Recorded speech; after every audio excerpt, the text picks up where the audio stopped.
This is Matrix Lord 212, and I'm talking about Firefly Episode 4, ShinDig. And you know what? I really like this episode a lot because it focuses on the companion and her relationship with Captain Reynolds.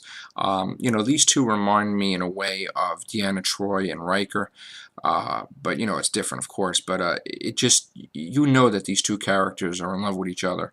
And it's just, hopefully they get together, I hope. But there's so much respect for each other. But at the same time, disrespect, if you've seen the series. When push comes to shove, as much as they fight with each other, like they throw little digs here and there.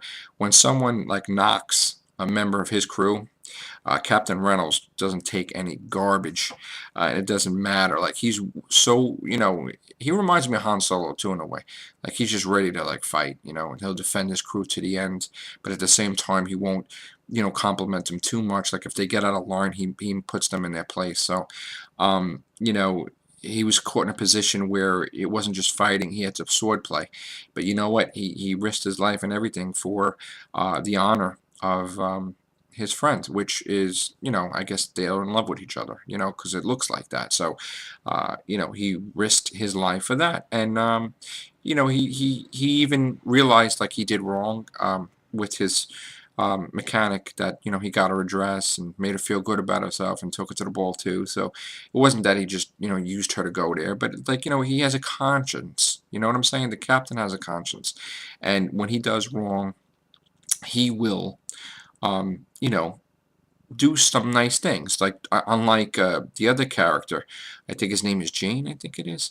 Where he just seems like a traitor. Like he seems like he's going to, turn on the crew. Like who handed the blade over to, that police officer in Serenity. It's like, did he do it? Like there was another episode where he just, they didn't come back in time, and like he wanted to sell the goods to. I think it was a train job. He wanted to sell the goods and make money off of it without the captain. They says, "Oh, we'll come back from him." So, I think the character Jane, he looks like he's going to turn on the crew. I mean, but that's the way he looks. But he's the brute of the show, the muscle.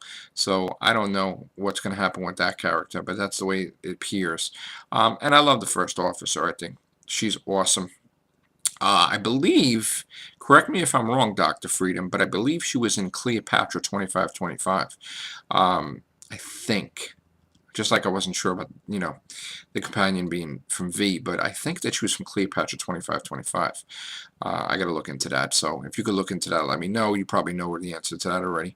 But overall, this is more character driven, centering mostly on the captain, and the companion, and a little bit with the mechanic, too, that she fixes the ships. But, it also, dealt with, other things as well. But I really liked this episode. It was pretty cool. All right, so gonna watch Firefly episode 5 and 6 later, and I'll be back for more videos. Thanks a lot. Take care. And check out Firefly on Netflix. All right, bye.